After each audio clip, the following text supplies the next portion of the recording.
जय श्री कृष्णा दोस्तों, राधे राधे। हमारे चैनल तप्पू विद भक्ति में आपका स्वागत है। आज माघ मास का दूसरा अध्याय सुनने जा रहे हैं।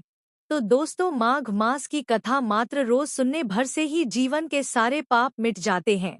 तो दोस्तों, आपने अभी तक हमारे चैनल को सब्सक्राइब नहीं किया तो प्लीज सब्सक्राइब कर लीजिए ताकि रोज माघ मास की ऐसे ही पावन कथाओं का श्रवण कर सके। तो आइए शुरू करते हैं। नमस्कार दोस्तों। माघ मास के पहले भाग में हमने जाना कि इस मास का क्या महत्व है। आज के इस दूसरे भाग में हम गहराई से समझेंगे कि माघ मास की असली कथा क्या है और क्यों इस महीने में किया गया दान और स्नान आपके जन्म जन्मांतर के पापों को धो सकता है। क्या आप जानते हैं कि एक छोटे से जल के पात्र का दान माघ के महीने में आपको स्वर्ग का अधिकारी बना सकता है? चलिए जानते हैं आज की इस विशेष कथा। भक्ति का महीना, त्याग, तप और पुण्य का समय।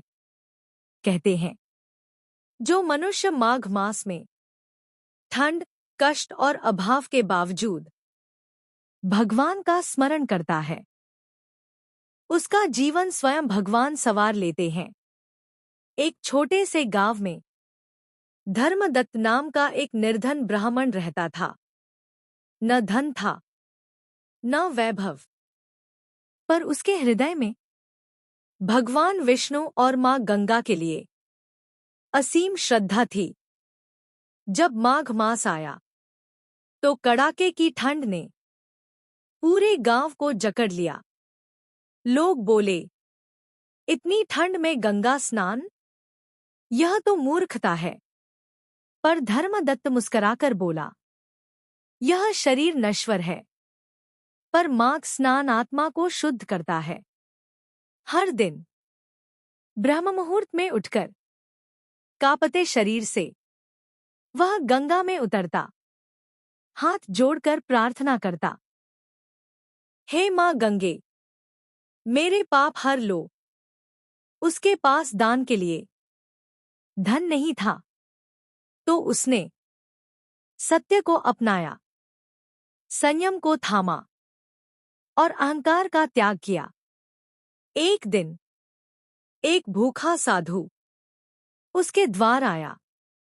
घर में केवल एक ही रोटी थी। क्षण भर को भी धर्मदत्त ने नहीं सोचा। उसने वह रोटी साधु को अर्पित कर दी।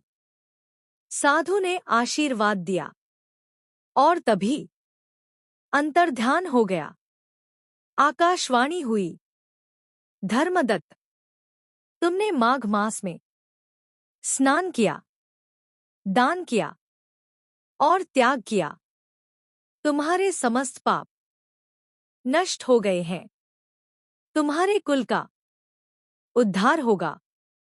कुछ समय बाद धर्मदत्त के जीवन में सुख और समृद्धि आई, पर उसके मन में कभी अहंकार नहीं आया।